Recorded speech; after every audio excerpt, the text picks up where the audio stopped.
Today's podcast is brought to you by Anchor. And if you haven't heard about Anchor by Spotify, let me tell you, it is the easiest way to make a podcast with everything you need all in one place. Let me explain. Anchor has tools that allow you to record and edit your podcast right from your phone or computer. When hosting on Anchor, you can distribute your podcast on listening platforms like Spotify, Apple Podcast, and more. It's everything you need to make a podcast in one place. And best of all, Anchor is totally free. So download the Anchor app or go to anchor.fm to get started. I can't wait to hear what you create.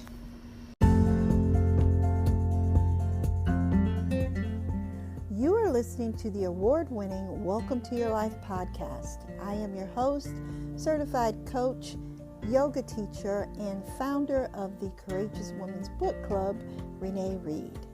I am on a mission to change the world one woman at a time, inspiring and empowering women to put their healing first.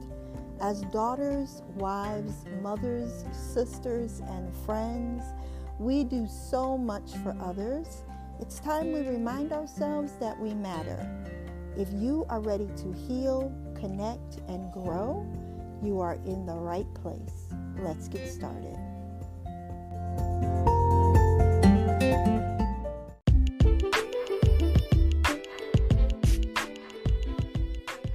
Today's podcast is brought to you by the Courageous Women's Book Club. Download our September selection entitled The Courageous Woman's Guide to Stop Thinking Like a Victim.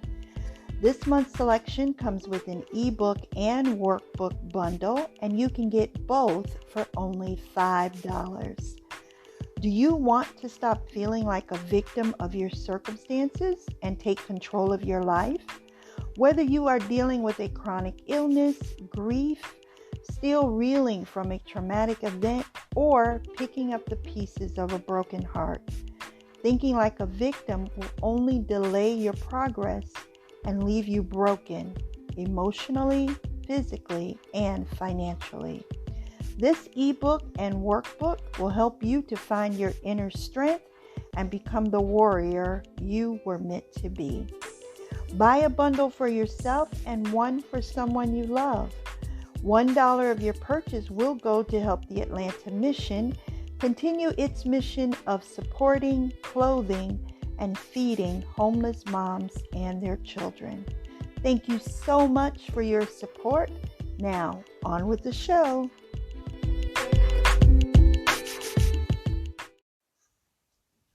Hello, everyone, and welcome back to another episode of the Welcome to Your Life podcast, episode 57.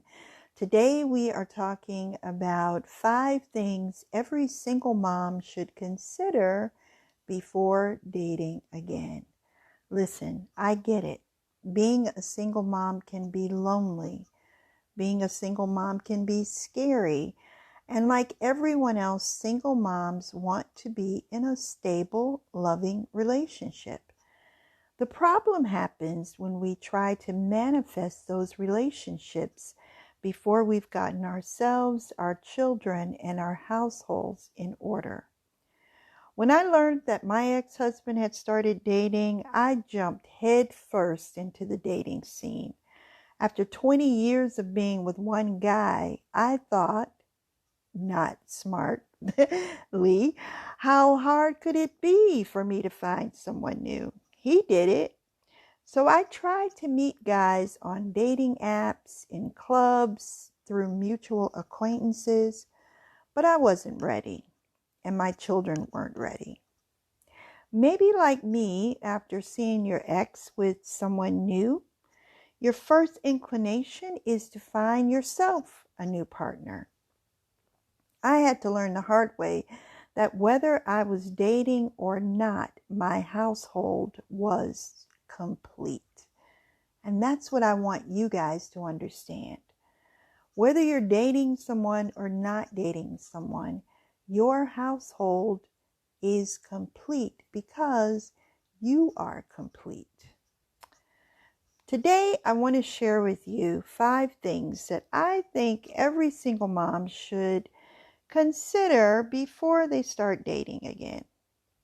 These are things I wish someone had told me before I tried to start dating. Now, as with any advice, you can take it or leave it. Glean what works for you and leave the rest. But I promise, if you take the time to work through the checklist, when you decide to start dating, you will feel less overwhelmed, more in control, and just plain happier. And so will your kids. You will enjoy the experience more and choose partners who have what you want, and not just because you are desperate to be part of a couple. So the first thing we're going to talk about is healing. Make sure that you have healed from your past relationship. Breakups are hard.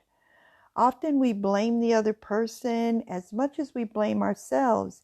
And as painful as it is, we must allow ourselves to feel the pain of this loss.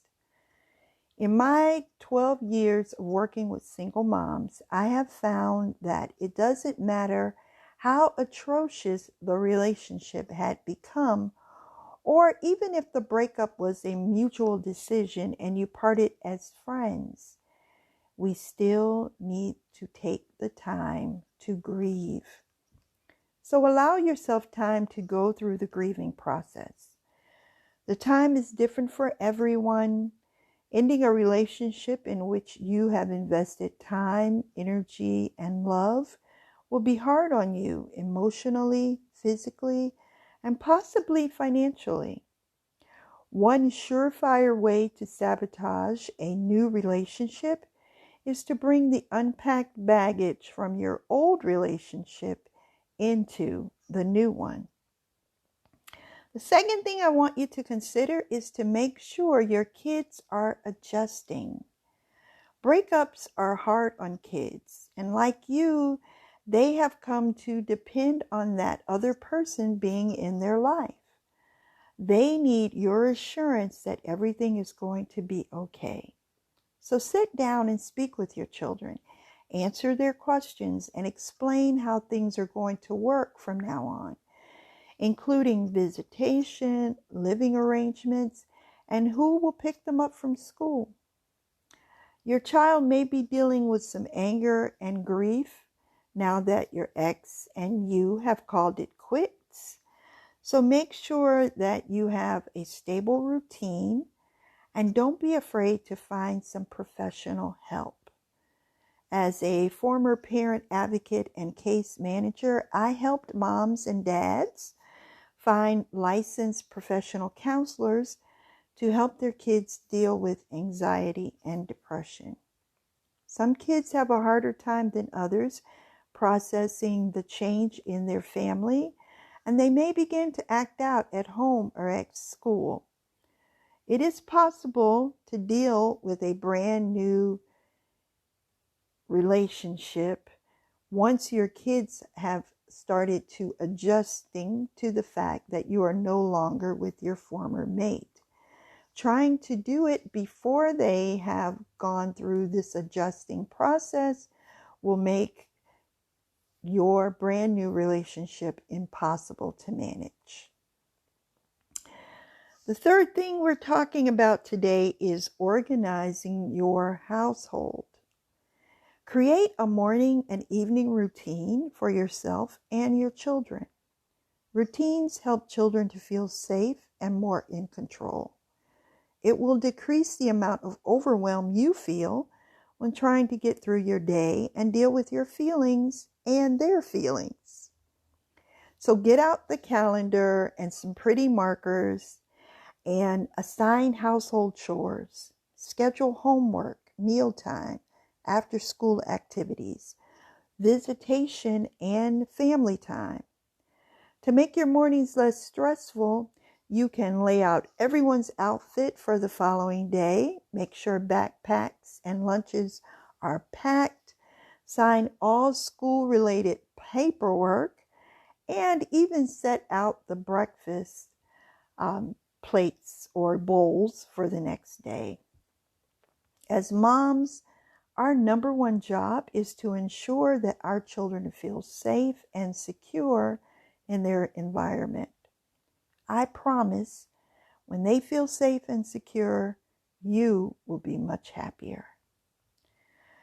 Now, we can't talk about single parenting without talking about finances. So, this is your time to get your finances in order. You want to use this time to organize your finances, create a simple budget that includes your income, your debts, and savings. And no matter how bleak your financial outlook may appear right now, it is crucial to handle the money that is going in and out of your home with care. I learned this the hard way. In the early years of my single parenting journey, not having a budget cost me thousands of dollars in late fees. I don't want that to be your financial story. You may need to find a new job or go back to school to learn a new skill, but you will never get a handle on your finances until you get the courage to make a budget and write things down. The worst mistake I see single moms making is finding someone to help them with their household expenses. If someone is helping you financially, they are going to want a say in how your household operates and how you raise your children. Ask yourself, am I ready to share or give up control? Think of this time as a time to simplify your life and focus on yourself and your children. You are a strong, capable woman, and you are able to take care of yourself and your children. And of course, the fifth thing that I'd like you guys to consider is to create your village. Children who have single parents will also have many supporters. You cannot do this alone. You have to have help in order to protect your own emotional and physical health. I do not know where my children and I would be right now if I did not have the support of my family, my friends, and my church family. Raising children as a single mom is hard work, and it can be physically, emotionally, and financially exhausting. You need someone in your corner to support you and your children. You need someone to vent to, relax with, and someone who will gladly watch your kids so that you can have some me time. Your village will include help for you and role models for your kids. So make sure that you vet everyone who comes into your circle to make sure that they share the same values that you have for your family. I know that single parenting can be lonely, and I would never tell you not to date again. What I'm only suggesting is that you be careful. As a mom, you have to watch out for the little hearts under your care as well as your own.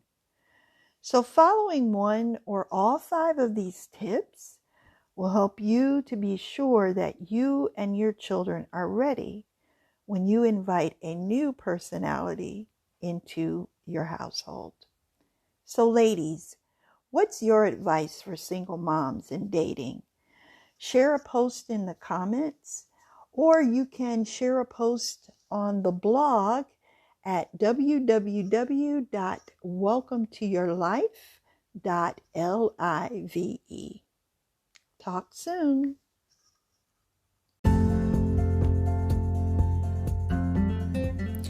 Heal, connect, and grow.